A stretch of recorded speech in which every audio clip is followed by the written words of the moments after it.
the Worcester branch of the Wayne County Public Library. Today I'm going to be reviewing books all by the author Grady Hendrix. Now normally I don't like to do book reviews all from one single author at a time. However, Grady Hendrix is unlike any other author I have ever read. His books could all be categorized as campy horror, and Hendrix really walks the line between humor and horror without ever really putting a ring on either one. So if you liked Evil Dead or the movie Idle Hands, you will like Grady Hendrix. First up, I'm going to review his debut novel, Horrorstör. I'm actually super conflicted about this title. I enjoyed it, but at the same time, sometimes the characters made me mad. So our main character is Amy. Amy works at Orsk, a store in Cleveland that is based on an IKEA-style furniture store. In fact, each chapter begins by highlighting a piece of furniture with a Swedish-style name that is sold by Orsk.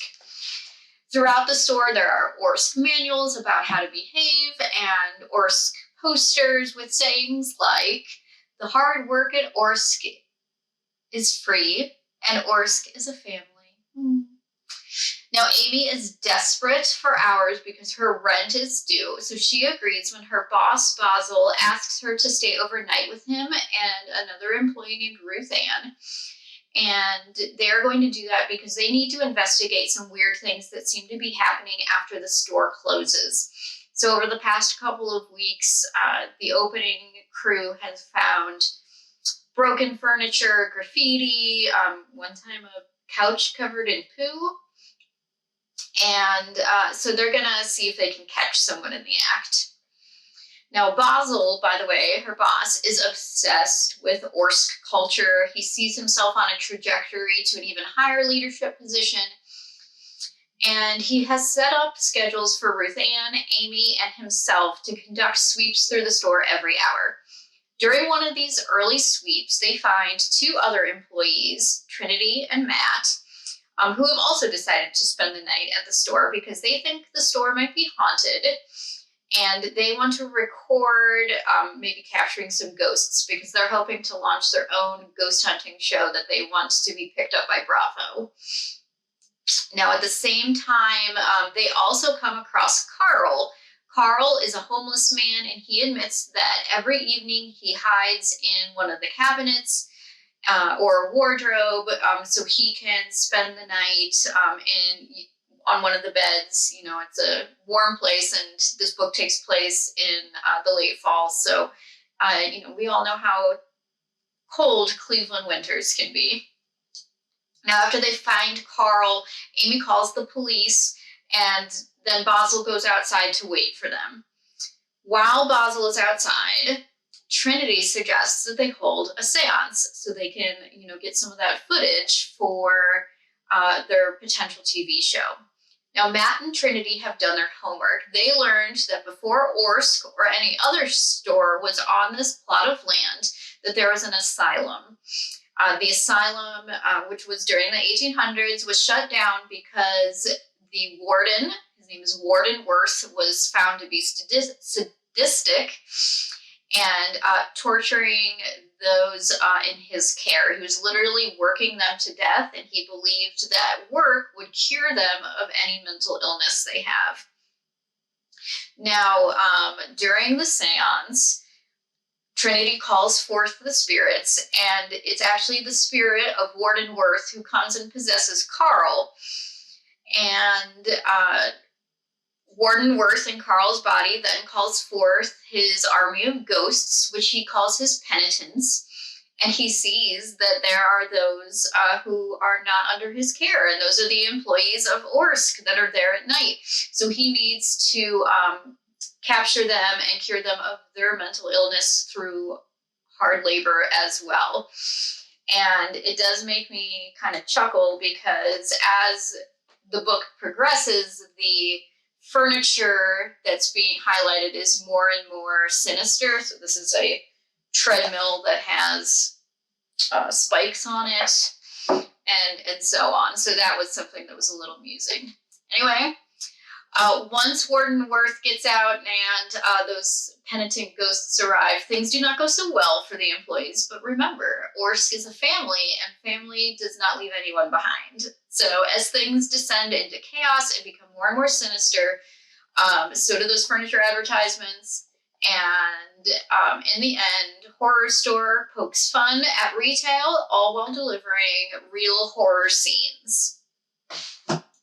Our next Grady Hendrix book is titled The Southern Book Club's Guide to Slaying Vampires. This one was probably actually my favorite of his books.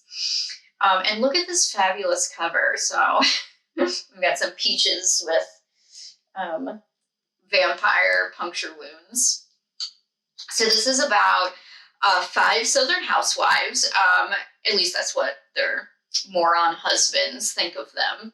And they start a book club, and in this book club, they read true crime stories. This is set in the early 1990s in Charleston, South Carolina. Now, each chapter is a true crime novel, and our main character is Patricia. So she gave up her career as a nurse, and she married a workaholic and arrogant husband.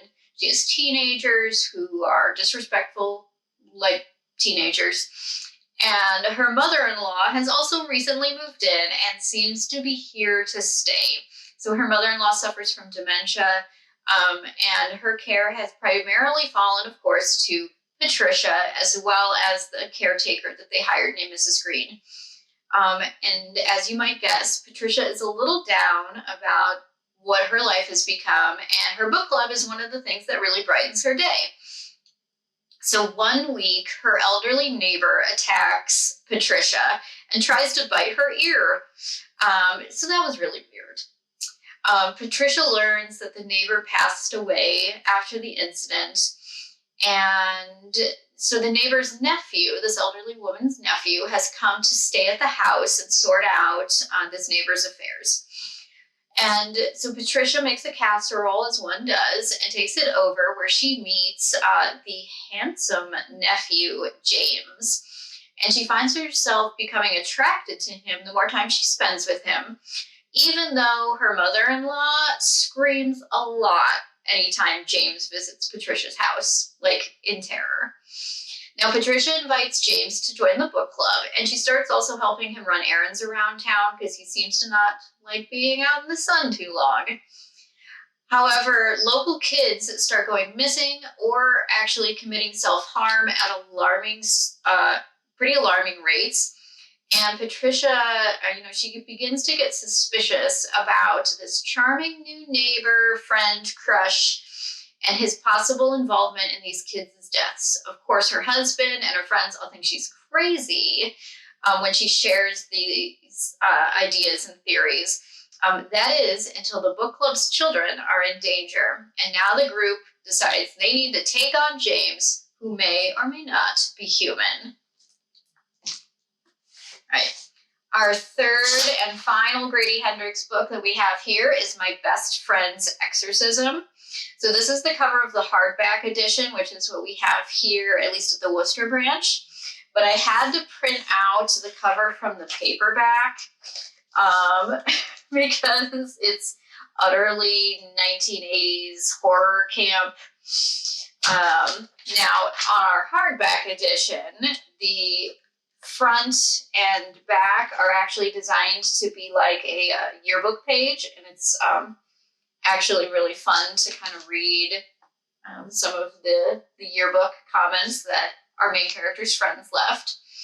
Now, this is a story about Abby and Gretchen. They have been best friends since 5th grade, where they bonded over a love of E.T., roller skating, and scratch and sniff stickers. They're now in high school, and things have gotten a little different. Gretchen has gotten really withdrawn, and she's just not acting herself. And Abby starts to notice that not only is Gretchen's behavior pretty bizarre, but a lot of strange phenomenon keeps happening around town when Gretchen is nearby. And Abby realizes that there is only one possible explanation. Gretchen must be possessed by a demon. So Abby, of course, embarks on a quest to save Gretchen, and she makes some unlikely allies along the way. It's a lot of fun. This is a book all about friendship. It has some gory parts, and it's a mixture of Stranger Things and pretty much every 80s sitcom made. Well, if you also enjoy campy horror, I hope you check out Grady Hendrix. Otherwise, have a great day.